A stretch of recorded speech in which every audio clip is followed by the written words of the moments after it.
The left is doomed to fail in the United States. But why? Capitalism. If you're looking for the short answer to the question, that's about as succinctly as the issue can be described. Just capitalism. End of video. There you go. It is no secret that the political left here in the United States has been pushing for more socialist policies and a significant widening of the social safety net as a bare minimum starting point.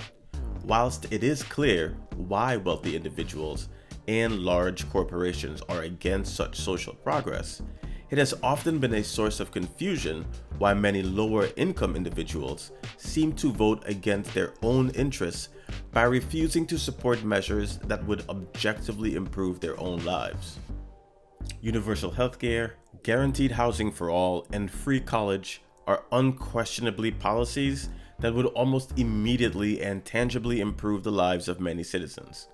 Aside from concern trolling and unnecessary hand-wringing about how will we pay for it, which never gets asked about military spending, most of the pushback seems to come from people who would stand to gain the most from such changes. There are layers to this contradiction, but no, capitalism is not literally the only issue at play here. But while we are on the topic, the values of capitalism are deeply rooted in American culture. This has resulted in a strong sense of individualism and meritocracy among its citizens. Though statistically speaking, most people will never escape upwards of the social class they were born into, let alone accumulate generational wealth, the remote possibility does hypothetically exist. It is this elusive possibility that has become known as the American dream. This gap between reality and perception can potentially be attributed to the phenomenon of lower income people protecting the status quo that helps the rich because should they ever want to get rich, they want to benefit from the same system that the rich enjoy now. Why fight for increased taxes on the rich when you might be rich one day yourself? Looking through a more realistic prism, the American dream is a living nightmare. Having a lack of resources, regardless of how one got to that point, is often viewed as a moral failing.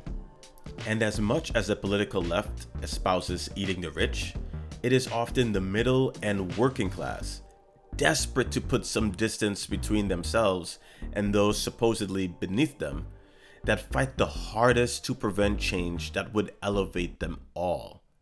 Rather than observing the reality that as a working class person, they are potentially a few bad months away from being homeless or bankrupt, they tout what little resources they have attained as proof of their superior work ethic to those that are supposedly beneath them. After all, if they had to keep a job they might not have liked in order to have access to healthcare, why should everyone have healthcare free at the point of service? A wider social safety net blurs the line between the indigent and the working class from an optics standpoint. The mistake that the left has made is to largely focus on corrupt politicians and wealthy corporations that are actively working against the interests of the average citizen. While it is certainly worthwhile to shine a light on political corruption and how the wealthy often bend our political system to benefit themselves only, there needs to be a more grassroots effort to unite the 99%. Leftists need to do a better job of packaging leftist ideals without using political labels. Sure, a left-leaning progressive liberal may potentially be amenable to socialist policies, but socialism is a scary word to the vast majority of conservatives. Obviously, not everyone can be reached, but the goal should be to meet as many people as possible where they are at, so we can all win in the long run. By getting bogged down in pointless culture war issues, leftists continue to miss the forest from the trees. Some fights are also either unwinnable or not winnable in the short term. We are not going to convince evangelical Christians that abortion rights are important, but reversing the programming that average working class people are all under the thumbs of the elite should be a winnable fight. Obviously, this is not a quick fix solution. There is no simple way to undo decades of individualistic indoctrination into the American public. Neither am I suggesting that we adopt the liberal mindset of incrementalism and compromise our way to change at a snail's pace. However, strategically speaking, we should be pushing the aspects of leftist agenda that are simply unambiguously beneficial to everyone, or even more so, rather than discussing specific socialist or communist policies, introducing left-wing ways of thinking into the public parlance. Rather than trying to sell the idea of owning the means of production, which likely just sounds like textbook speak to a disaffected conservative, it can help to appeal to their sense of hard work. Conservatives believe in self-reliance, working hard, pulling yourself up by your bootstrap, and all that good stuff. Is it really that tall of an order to convince a hard worker that they should be able to see the full value of their labor? Though I am advocating for changing conservative minds, what this should not be confused with is debate on settled issues. Discussing why a socialist economy fits the needs of a country better than capitalism makes sense. Debating why trans people deserve to exist without being harassed and discriminated against does not. Don't get me wrong, advocating for anyone that belongs to a marginalized group makes sense, but debating their very right to exist does not. There is a big difference. More meaningful debates can and should be had with left-leaning progressives who still see some value in holding on to capitalism as an economic system. Those are at least conversations that push the Overton window to the left. By debating those whose values are more closely aligned with our own, we can slowly put an end to legitimizing harmful right-wing rhetoric and ideology. Exploitative wage labor is not something that somehow only affects leftists. It would seem obvious that conservatives of all stripes know that on some level, they have been sold a dream that they will never be able to see become a reality. As leftists, we also need to learn how to get out of our own way sometimes. Dr. Cornel West's decision to run for president was a perfect example of this.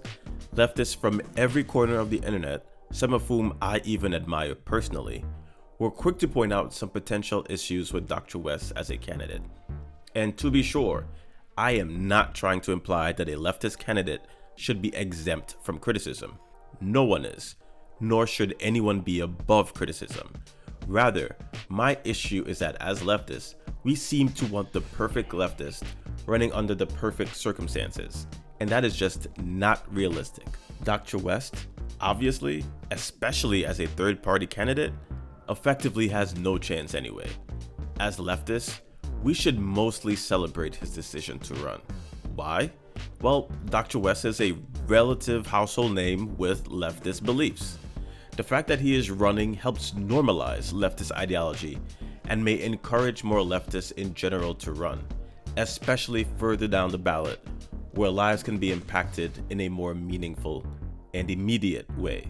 The key to changing minds and furthering the betterment of society will likely require us to begin shedding labels.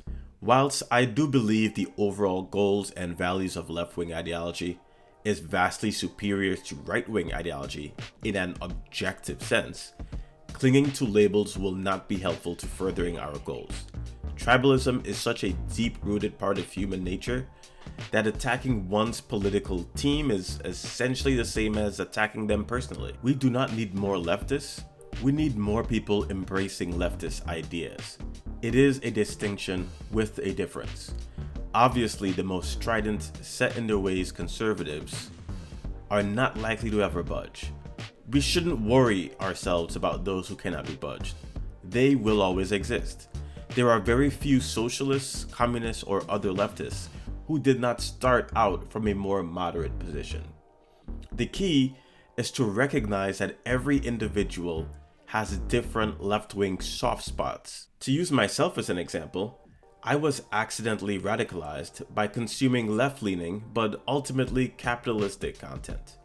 At first, I agreed that capitalism was probably ideal if there were sufficient social safety nets in place, which is a typical social democratic position. However, my curiosity got the best of me. If these reasonable and seemingly empathetic political commentators that I followed felt like socialism or communism was a bridge too far, then those systems must be pretty bad, right? So I made it a mission of mine to look more into left-leaning ideologies. I looked more into socialism and communism, and the more I looked into it, the further to the left I drifted. Capitalism cannot be saved with half measures. The incentives all but guarantee the concentration of money and power in the hands of a few. Capitalists tend to focus on the fact that individually, we all have a chance to attain wealth, but completely skip over the fact that even if every single person worked their hardest, there would always be a destitute underclass in a capitalist society. It is a literal feature and not a bug. The unspoken message being that we should all be grateful that we even have an opportunity to succeed. The notion that we should be okay with people living in poverty and pretend that their circumstances are their own fault is just absurd. The ugly truth is that a permanent underclass is needed to scare working class people into undervaluing their labor to wealthy capitalists who can then live the absolute best version of their life imaginable. Aspiring to become a billionaire is like aspiring to become a bully. You will feel safer, no one is picking on you anymore, which is great, but on the other hand, you're now a bully and part of the problem yourself. The very fabric of American culture is sewn together by getting yours and only yours. Until the mindset of the populace is one that is horrified at the thought of there being hungry and homeless people in the world's richest country, what can really change? Even using the current pandemic as an example, it is interesting that personal liberties and getting vaccinated are treated as being diametrically opposed. One can simultaneously hold the beliefs that the government should not issue broad vaccine mandates, whilst also understanding that getting vaccinated is in one's own best interest and of those around you. Ultimately, getting corporate money out of politics, insofar as that is possible, will prove fruitless if the left cannot convince the masses to act in their own best interests. As leftists, if we can shed the temptation to squabble with other leftists over relatively minor issues to determine who is the best leftist, we can potentially arrive at a place where we are thinking big picture. If you need to lose a lot of weight, it is a massive waste of time, pun not intended, to craft the perfect diet and exercise plan before you take any action. You just need to get moving and start taking steps in the right direction.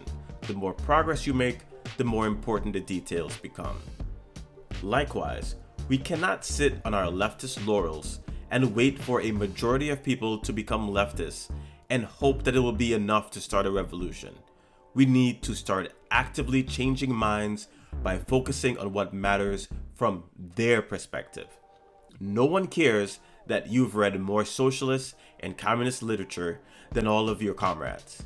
People just know by and large that their lives are not materially improving, and in fact, quality of life is slowly deteriorating for the working class. Our goal should largely be centered on educating those around us on realizing why things are getting worse, despite people working harder than ever. It has nothing to do with immigrants or people receiving government assistance of some kind, and everything to do with living in a society where we have to earn or luck into the privilege of leading a dignified existence. The last time I put out a video, I had fewer than 30 subscribers. It's more than doubled since then. And I did make a promise that I was going to try to work on some new stuff, some longer form stuff. I'm still working on that. The writing's taking forever, so I put this video out in the meantime just so that the YouTube algorithm doesn't forget about me. But I appreciate all the love, you guys. I've been getting some great comments. My Anarcho-Casparian video has been picking up some traction again. So again, I thank you guys all so much. And please, if you want to support, like, comment, subscribe, or go to my Patreon, patreon.com/progressivewriter. Anything that you can do, I appreciate. If you can't give anything, I obviously understand. Thank you so much.